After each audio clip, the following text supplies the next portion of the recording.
Assalamualaikum. Waalaikumsalam warahmatullahi wabarakatuh. Dan apa? Ya, saya pakai. Silakan.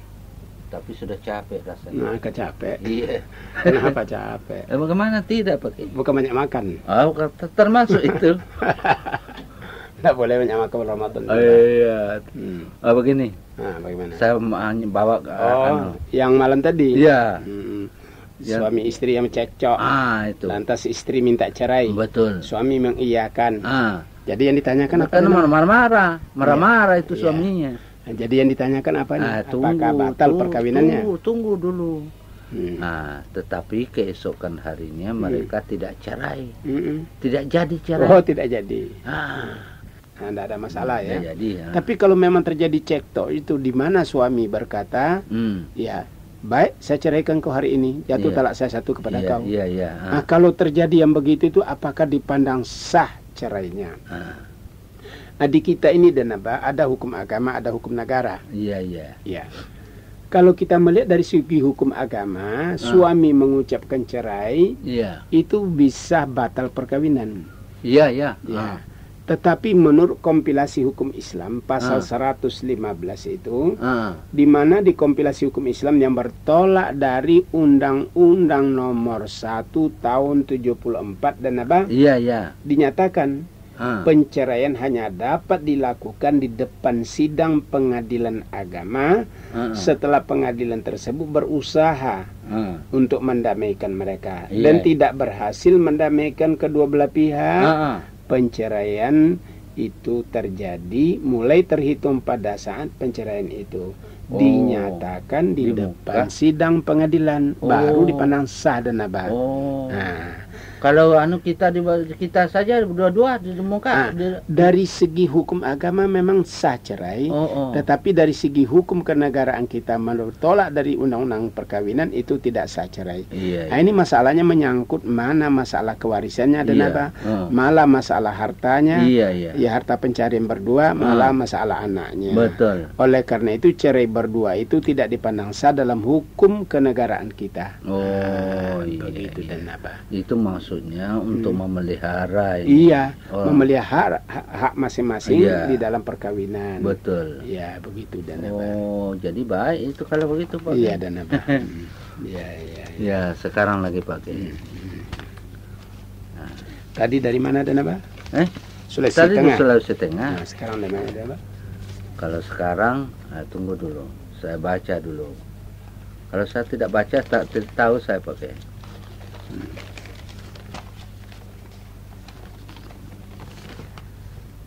Sekarang dari Labongu. Labongu. Di mana itu Labongu dan Labongu dari Buton. Oh, dari Buton. Iya, dari Sulawesi Tenggara. Iya. Ada fotonya sekarang, ada fotonya Labongu. Labongu. Iya. Dikasih sama Danaba itu supaya diketahui. Oh. Inilah yang bernama Labongu gitu. Tapi ada nip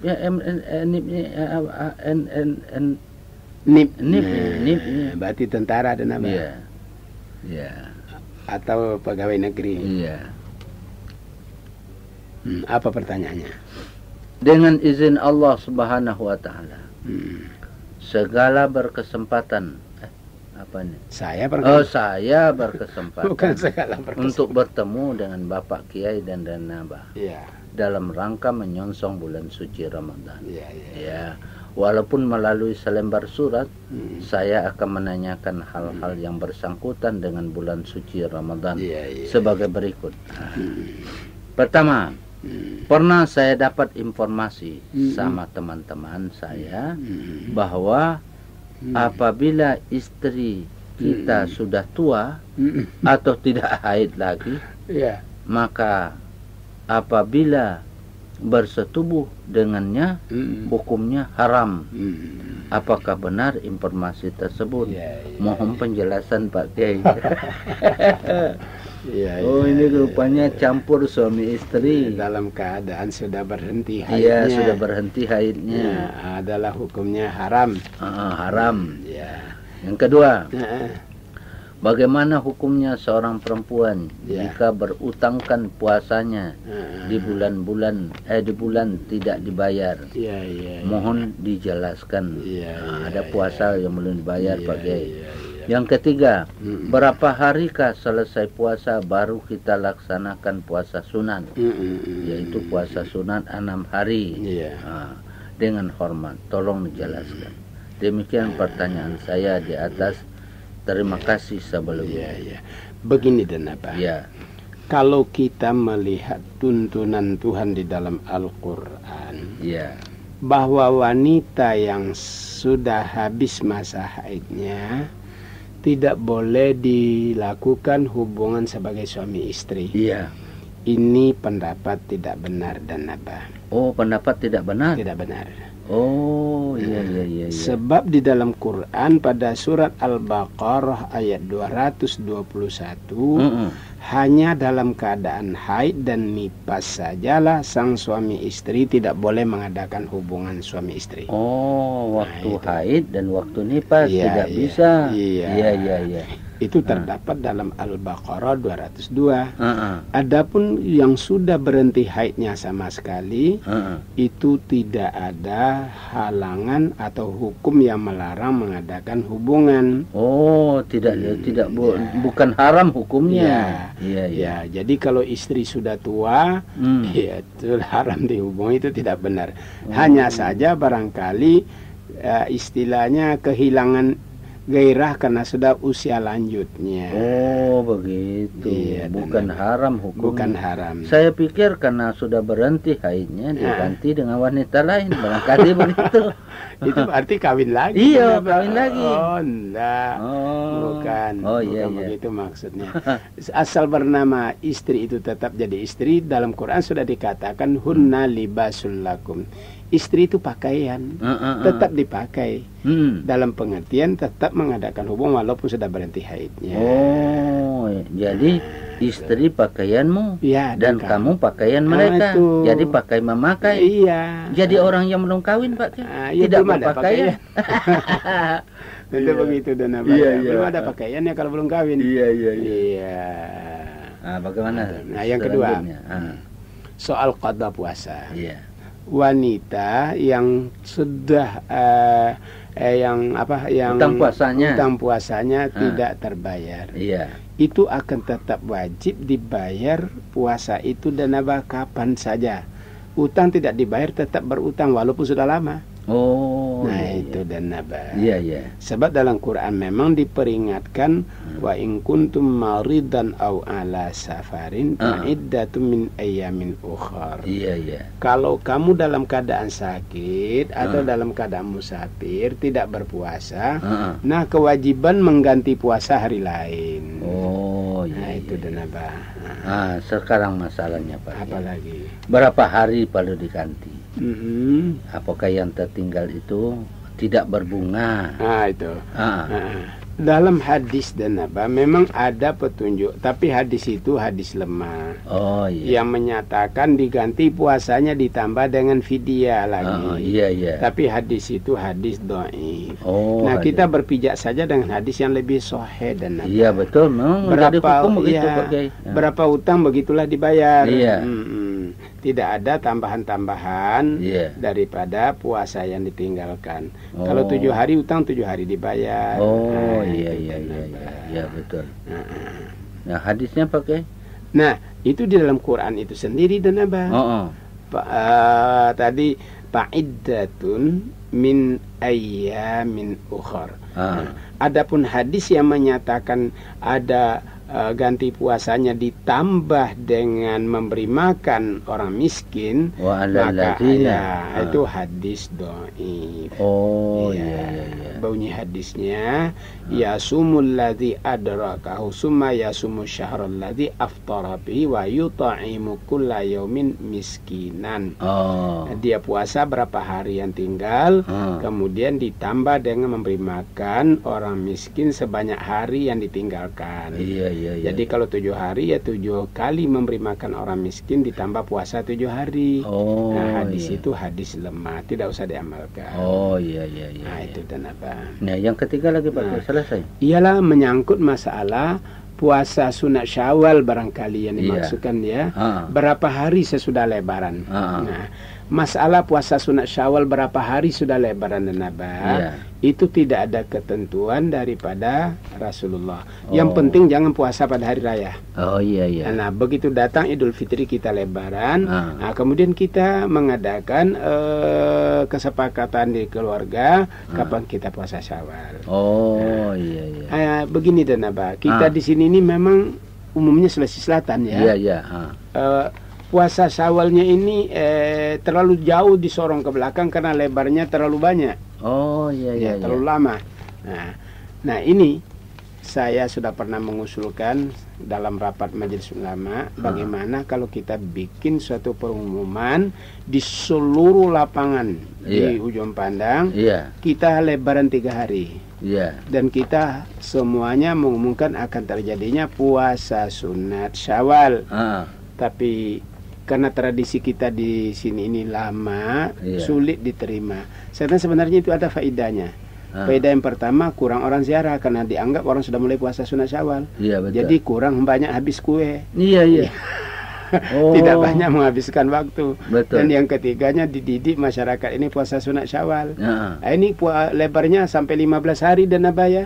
Sudah habis kue, terpaksa beli kue kaling lagi. Puasa Syawal belum dapat dilaksanakan karena masih banyak orang ziarah ke rumah kita.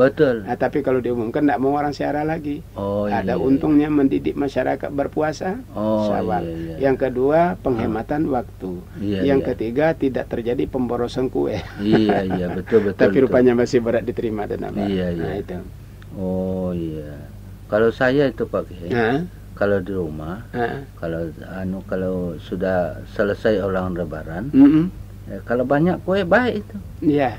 Betul. Disimpan saja. Tetapi berapa ongkosnya dan nambah keluar? Berapa hari kita melayani? Betul. Nah, itu dan apa? Nah, ini lagi pakai. Selesai. Ini dari siapa ini? Dari Pulau Kerasian. Di mana itu Pulau Kerasian Pak? Tidak tahu dan apa. Mana tadi? Ini. Kalsel dan apa? Kalsel, Kalimantan Selatan. Apa jadi Kalsel begini. Ini rupanya Pak Kiai, melalui surat saya ini perlu saya sampaikan kepada Bapak bahwa pertanyaan yang saya ajukan ini sebetulnya pada bulan Ramadan yang lalu sudah saya ajukan. Namun saya tidak dapat mendengar jawabannya. Mungkin surat pertanyaan yang saya ajukan tidak sampai ke alamat Bapak. Karena belum juga karena 1 bulan penuh tidak pernah absen mengikuti dialog Bapak. Oleh sebab itu, untuk kedua kalinya saya mencoba lagi mengajukan kepada Bapak dengan pertanyaan yang sama. Jadi kalau sekiranya bisa pertanyaan saya pada bulan Ramadan yang lalu, malum saya ada di pelosok pedesaan menemui banyak rintangan. Nah, ini baiknya Pak Kiai, karena radio tidak ada rintangannya. Nah, ini saya pertanyaan Pak Kiai. Nah, saya pernah mendengar dari para orang tua khususnya di kalangan masyarakat Mandar pada anak yang lahir dari hasil perzinahan kelak nanti setelah dewasa tidak dapat dijadikan imam dalam suatu salat berjamaah. Bagaimana tentang hal tersebut? Nah, ini Pak Kiai. Begini dan apa? Agama sudah memberikan petunjuk-petunjuk pensyaratan orang yang jadi imam. Iya, iya, iya. Bila pensyaratan itu sudah disebut dan tidak tersebut apa yang dapat di dalam masyarakat, itu tidak dijadikan syarat. Iya, iya, iya. Mungkin masyarakat membuat jadi syarat, tapi agama tidak. Iya, iya. Yang kita lakukan agama ya menurut agama lah, dan apa? Iya, iya, iya. Ya, apa syarat-syarat orang jadi imam? Nah, syarat pertama. Pertama, orang yang fasih bacaannya. Iya, iya, iya. Kalau dia baca Quran, fasih, ya benar ya. Iya, benar. Nah, yang kedua, banyak pengetahuannya tentang ilmu hadis, sunnah, Al-Quran dan hadis, banyak pengetahuannya. Iya, iya, iya. Dan yang ketiga, mereka itu adalah sudah cukup lanjut usianya. Iya. Nah, ini sudah boleh mereka itu jadi imam. Jadi tidak boleh jadi imam orang-orang yang lahir daripada perzinahan. Tidak ada dalil yang melarang dan apa. Tapi masyarakat kita begitu, Pak. Ya itulah. Banyak yang tidak sesuai agama dan masyarakat. Apakah masyarakat yang kita terima atau agama yang kita terima? Oh, iya. Tentu ketentuan agama yang kita ikuti dan apa. Iya, iya. Nah, itu. Karena ada loh larang-larangan agama itu, Pak. Iya. Jadi oleh karena itu tidak ada di dalam masyarakat kita. Iya, iya, iya. Oleh karena itu tidak boleh menjadi imam dalam salat berjamaah. Jadi itu jawabnya tidak benar dan oh iya. Nah, yang benar bapaknya yang berzina itu yang tidak boleh jadi imam. Oh. Nah, itu benar. Oh, bapaknya yang berzina itu? Iya. Kalau anaknya ya jadi ulama, sah jadi imam. Iya. Tapi bapaknya yang berbuat zina itu tidak boleh jadi imam. Itu udah ada dalilnya. Oh iya, iya, iya, iya, iya. Ada dalilnya. Jelas dan apa? Dalam hadis riwayat Abdullah bin Umar, la yuqbalullahu salata man taqaddama qauman wa hum lahu karihun. Iya. Allah tidak menerima salat jamaah satu kaum di mana yang maju jadi imam itu orang yang dibenci. Dibenci oleh karena melanggar ketentuan daripada agama. Ialah peminum balok, pezina, pencuri, itu tidak dapat dijadikan imam dalam sholat jamaah. Nah, itu jelas.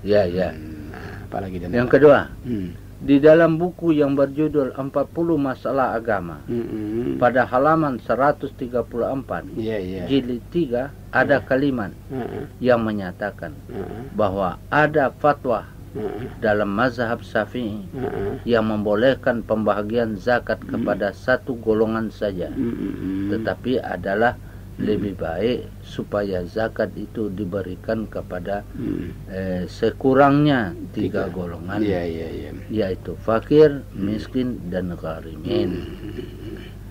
A. Dari hal tersebut di atas, zakat apakah yang dimaksudkan? B. Apakah hal tersebut di atas benar? Apakah pengertian dari perkataan satu golongan saja? Itu dulu pakai yang kedua. Begini dan apa yang dikemukakan dalam masalah 40 itu ada kebenarannya yang ditujukan hanya kepada satu golongan kalau itu zakat fitrah. Iya. Dan itu dinampak prioritas oleh Nabi ditujukan kepada miskin. Iya. Nah, itu zakatul fitri tuhratal lis-shaimi minal lagwi warrafasi wa tu'matal lil masakin. Iya. Di hadis lain lagi Tuhan Nabi juga mengatakan aghnuhum anis sa'il fi hadzal yaum. Bikin kayalah orang miskin pada hari ini. Iya. Jadi jelas supaya dia tidak minta-minta. Iya. Adapun golongan yang dimaksud sekurang-kurang 3 golongan yang dapat diberikan zakat itu maksudnya zakatul mal. Zakat harta. Iya. Nah, itu supaya jangan hanya miskin tok, atau jangan hanya masjid tok, atau hanya sekedar panti asuhan saja. Tetapi hendaknya orang yang berhak sekurang-kurangnya 3 golongan itu dimaksudkan oleh Imam Syafi'i pada zakat harta. Jadi kalau begitu Pak Kiai, yang satu golongan saja adalah zakat fitrah. Itu orang miskin saja itu. Itu yang beliau maksudkan. Ketiga lagi Pak Kiai. Apa lagi? Di salah satu masjid, saya pernah salat berjamaah. Yang saya tahu persis bahwa jadi imam pada waktu itu banyak bencinya dia putus tali silaturahminya Sedangkan menurut Pak Kiai pernah menjelaskan bahwa apabila tali silaturahmi seseorang terputus, maka laporan amalnya kepada Allah Subhanahu wa taala ditangguhkan sampai hubungannya baik kembali. Bagaimana laporan amal si makmum yang ditangguhkan? Begini dan apa? Kita harus mencari persoalan bencinya itu imam kepada jamaah atau kepada orang-orang yang dia putuskan silaturahmi. Iya. Pada dasarnya Islam tidak membenarkan. Iya. Tetapi jika kebencian itu karena dia menegakkan yang benar, tiba-tiba dia dibenci, ya, karena umpamanya orang pezina dia peringati, marah. Orang peminum balok diperingati, marah. Akhirnya dia dibenci kepada orang yang imam ini. Maka ini dan nabat tidak akan menghapuskan amalnya, tidak akan menghambat amalnya dilaporkan kepada Tuhan. Kalau dalam masalah itu. Tapi kalau dalam masalah-masalah kecil lantas bertengkar, mereka memutuskan silaturahmi, jelas amal ibadah mereka tidak akan dilaporkan sama Tuhan berdasarkan hadis riwayat Bukhari dan Muslim. Itu dan apa? Utruku hazaini hatta yastaliha. Orang yang putus silaturahminya ditangguhkan amalnya sampai mereka berdamai. Tapi masalah putusnya itu adalah masalah satu di pihak yang benar, satu diperingati agar meninggalkan kemaksiatannya. Lantas terjadi kebencian itu. Iya. Nah, ini lagi pakai. Apa lagi dan apa? Dari saudara Hamzah. Dari daerah mana dan apa itu? Dari daerah dari mana ini? Tidak ada syariat. Kita pakai amplop dan apa? Tidak ada amplopnya syariat. Adapun saya ingin tanya kepada Pak Kiai dengan Denaba, yaitu saya adalah pelanggan Jumat selama saya kerja di KUA, dan saya merasa ada kejanggalan yang perlu saya tanyakan agar kejanggalan ini tidak semakin parah. Yaitu, berdosakah bila seseorang menyia-nyiakan lembaran yang di dalamnya terdapat ayat-ayat Al-Quran seperti yang terdapat pada inti khutbah? Kepada Pak Kiai dan Denaba tolong penjelasan lewat RRI atau lewat kuliah subuh, karena saya juga di Manado selalu ikuti dialog antara Pak Kiai dengan Denaba dari Manado ini Denaba. Apa yang ditanyakan? Nah itu masalah tadi. Pelanggaran apa? Karena melanggan, ada langganannya di suara anu itu. Lantas kalau ada yang robe apa semua, lantas kemudian ada pas di dalam masalah khutbah, cecer. Nah bagaimana? Ya saya kurang paham pertanyaannya dan apa? Pelanggang, apa itu pelanggang? Langganan itu. Lantas ada di dalamnya khutbah. Ada yang tercecer, nanti terrobe. Bagaimana hukumnya yang begitu? Apa mau diapakan itu? Itu kan perlu dipelihara ayatnya itu Pak Kiai. Jadi lembaran khutbah yang terbuang, yang berserak-serak. Itu. Kalau itu terdapat sebagai dari Al-Quran. Kalau begitu dan apa? Itu harus dijaga saja. Jangan sampai tersia-sia petunjuk-petunjuk atau terinjak-injak, apalagi yang berdasarkan Al-Quran. Itu jangan harus dijaga dan apa itu. Kalau hanya itu. Dari Manado itu. Ini dari mana dan apa ini? Ini dari NTT, Nusa Tenggara Timur lagi. Bagaimana pertanyaannya? Nusa Tenggara Timur jauh deh pakai. Jauh sekali. Kita sudah sampai ke Nusa Tenggara Timur. Apa pertanyaannya? Begini Pak Kiai. Sudah pernah ke Nusa Tenggara Timur? Belum. Saya dikop oleh saudara-saudara saya bahwa saya termasuk anak durhaka terhadap orang tua atau bapak. Karena saya menghindari hadir pada upacara tahlilan hari ke-7, hari ke-100 dan sebagainya, dan hari kematian bapak saya. Apakah benar anggapan saudara-saudara saya itu? Nah, Pak Kiai dan Naba, saya memang sengaja tidak hadir pada upacara-upacara hari-hari kematian seperti itu. Karena saya pernah baca sebuah buku Masalah Janaiz yang terdapat di dalamnya hadis Nabi yang mengatakan berkumpul-kumpul untuk makan-makan di tempat atau di rumah orang kematian itu adalah sama hukumnya dengan meratap. Sedangkan meratap itu haram, berarti haram pula perbuatan itu. Mohon penjelasan Pak Kiai. Yang kedua, saya melihat orang-orang di sini yang berwudu mengucapkan mengusap ubun-ubun dan berwudu menyapu kepala. Mana yang benar dari kedua perbuatan ini? La musi. Begini dan apa? Bagaimana Pak Kiai? Masalah keluarga-keluarga memandang dia sebagai anak yang durhaka. Karena tidak mau hadir dalam upacara tahlilan hari ke-7, 14, 40, 100. Nah, oleh saudara-saudaranya dianggap dia durhaka. Kata-kata durhaka barangkali dan Naba menurut tradisi ada benarnya itu. Durhaka karena tidak mengikuti tradisi. Tapi belum tentu dia durhaka ditinjau dari sudut keagamaan. Kalau durhaka kepada Allah tidak mungkin.